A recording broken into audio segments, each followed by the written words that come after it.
आज की वीडियो में हम बात कर लेते हैं कुछ फॉर्म्स की, जैसे कि फॉर्म 80 है, फॉर्म 1221 है, फॉर्म 1023 है, उसके अलावा आपका जो फॉर्म 1221 है। वो सारे एप्लीकेंट जिन्होंने 2019, 2020 या 2021 में अपने 476 की एप्लीकेशन सबमिट कराई थी एंड देन उनको इस 23 में जाके S56 आई, उनको लगा शायद फॉर्म 80 जमा कराना ही कराना है। बता देना है कि किस जगह आपसे गलती हुई है और what is the right information, आपने वो सबमिट करा देना। आपको एक ईमेल कन्फर्मेशन आ जाएगी कि डिपार्टमेंट को आपका डाटा मिल गया है।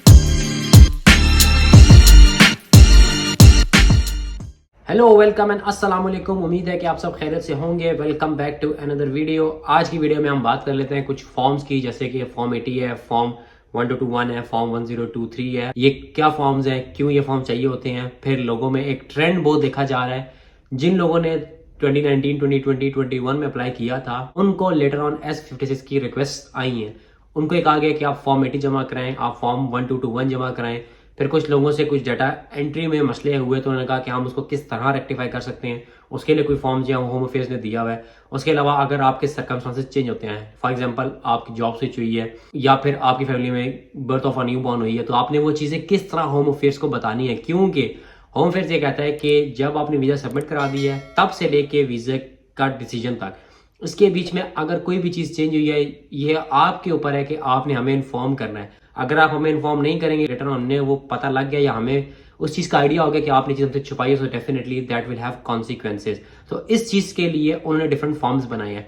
लेकिन मैं बता दूं कि एक चीज़ जो देखने में आ रही है ना, वो ये आ रही है कि जब एक ट्रेंड चलता है ना, तो हर बंदा ना उसके पीछे भाग जाता है। एक परसेप्शन चला जाता है कि जब सब ये काम करें तो मुझे भी ये काम करना चाहिए।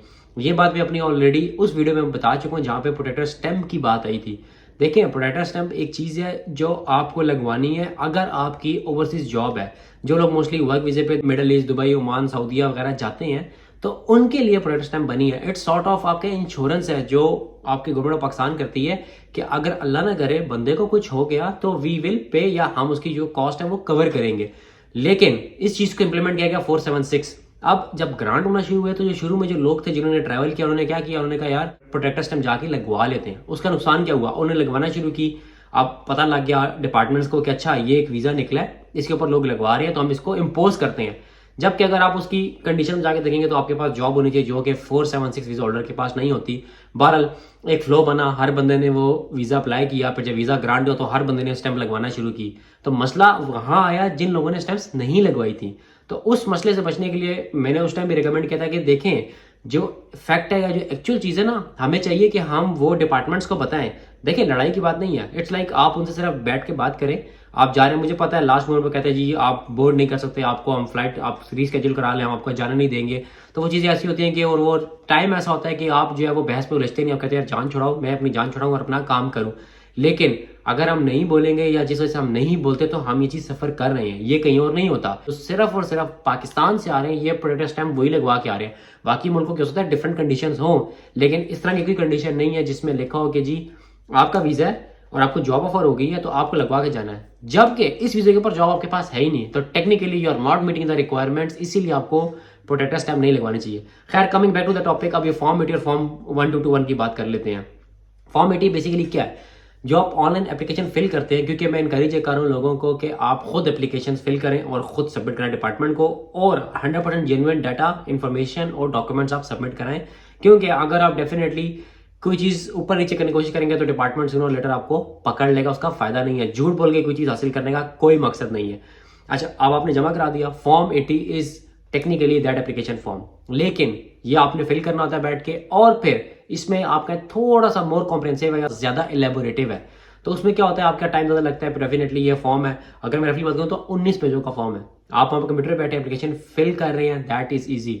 वन बाय वन स्टेप आता है, आप फिल करते हैं, नेक्स्ट करते हैं, सेव करते हैं, रिव्यू करते हैं, एंड में सबमिट कराते हैं। जिसमें आपको फिल करना है, डेफिनेटली जब आप मैनुअली चीज़ फिल कर रहे होते हैं उसमें गलती का चांस बढ़ जाता है। And then moving on to form number 1221। Form 1221 is further additional आपकी पर्सनल पर्टिकुलर की इंफॉर्मेशन है। मतलब आपने जो चीज़ें ऑलरेडी प्रोवाइड की हैं उसमें अगर कोई चीज़ आपकी मजीद एडवांस हो गई है या ऐड हो गई है तो you have to make sure कि आप वो भी बता रहे हो। तो इसीलिए ये फॉर्म इन्होंने किया है। अच्छा, डिपार्टमेंट रिकमेंड करता है कि सारे एप्लीकेंट जो 18 ईयर्स एंड अबव एज के हैं वो ये फॉर्म जमा कराएं। लेकिन देखें, जो ट्रेंड चलता आ रहा है, जो लोग करते हैं वो अपनी एप्लीकेशन फॉर्म अच्छी तरह फिल करते हैं, सारे सपोर्टिंग डॉक्यूमेंट जमा कराते हैं, जिसके बाद उनको इन फॉर्म्स की जरूरत नहीं पड़ती। अब वो सारे एप्लीकेंट जिन्होंने 2019, 2020 या 2021 में अपने 476 की एप्लीकेशन सबमिट कराई थी एंड देन उनको इस 23 में जाके S56 आई, उनको लगा शायद फॉर्म 80 जमा कराना ही कराना है। अब देखें आपने 2019 में अपनी एप्लीकेशन जमा कराई थी, 23 है, 4 साल का फर्क आ चुका है, डेफिनेटली वहां पे कुछ ना कुछ चेंज हुआ होगा। इन 4 सालों में आप भूल भी चुके थे कि आपने वीजा डाला है। तो डिपार्टमेंट ने आपसे पूछा कि जो चीजें आपने हमें at the time of application जमा कराई थी अभी तक वो सेम है या चेंज हुई है, इसलिए उन्होंने आपको कहा कि आप हमें फॉर्म 80 जो है वो सबमिट करा दें।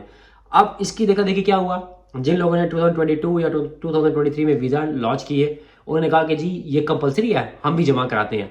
फॉर्म 80 इज नथिंग डिफरेंट जो आप ऑनलाइन फिल करते हैं। फॉर्म 1221 इज नथिंग डिफरेंट जो आप ऑनलाइन फिल करते हैं। अगर आपने ऑनलाइन एप्लीकेशन अच्छी तरह फिल की है, आपने हर चीज प्रोवाइड की है to the best of your knowledge, तो आपको फॉर्म फिल करने की जरूरत नहीं है। मैं भी ये रिकमेंड नहीं करता कि आप ये फॉर्म्स फिल करें। मैंने अपनी भी एप्लीकेशन में ये फॉर्म फिल नहीं किए क्योंकि मेरा ये मानना है कि आपसे जो चीज पूछी जा रही है आप 100% to the best of your knowledge answer दें, डिपार्टमेंट को सारे डॉक्यूमेंट्स प्रोवाइड करें, तो इस फॉर्म की जरूरत नहीं पड़ती। तो इसीलिए अभी जो लोग नए अप्लाई कर रहे हैं वो कहते हैं कि हमने एप्लीकेशन जमा करा दिया, लेकिन सुनने में आ रहा है कि जी फॉर्म 80 फॉर्म 122 जमा करा दें। नहीं, ऐसा कोई फॉर्म जमा नहीं कराना। अगर तो साल के अंदर आपके वीजे का डिसीजन नहीं आता, so there is a likely chance department आपसे कहेगा कि यार फॉर्म 80 या फॉर्म 122 जमा कराओ। चांस होता है, ये भी आपका पेट नहीं है कि वो पूछेंगे। बहुत सारे ऐसे लोगों को मैं जानता हूँ जिनका 15 महीने बाद 18 महीने बाद ग्रांट है, लेकिन डिपार्टमेंट ने उनसे 56 भेज के फॉर्म 80 और फॉर्म 1221 नहीं मांगा।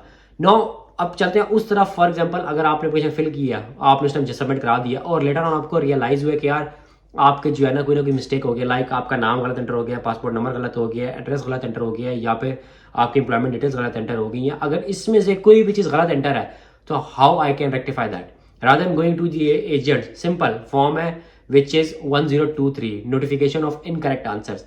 अब ये फॉर्म आप लोगों ने मैन्युअली फिल करके भेजना होता है।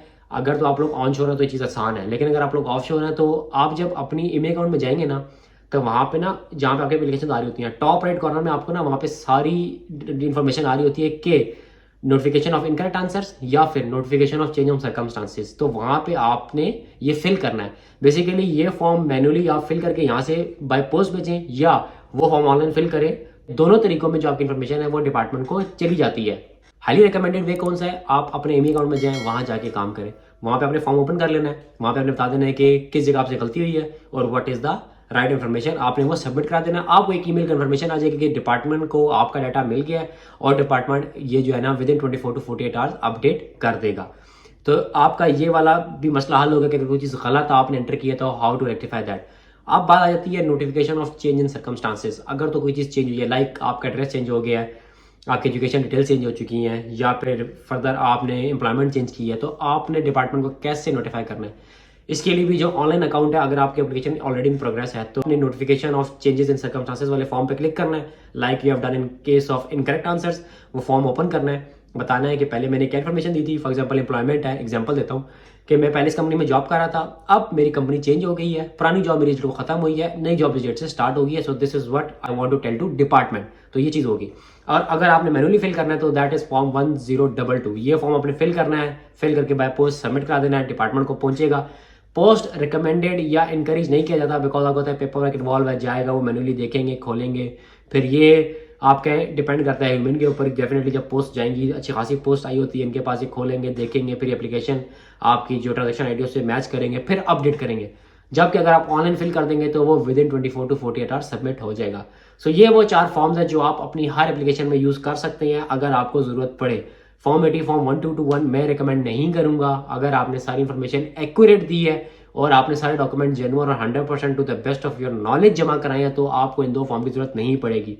बट अगर आपसे कोई गलती हुई है तो उसके लिए फॉर्म 1023 है, और अगर आपके कोई सर्कमस्टेंसेस चेंज हो गए हैं तो उसके लिए फॉर्म 1022 है। तो ये वो 4 फॉर्म्स है जो आपकी जिंदगी के सारे मसले हल कर देंगे as far as immigration Australia is concern.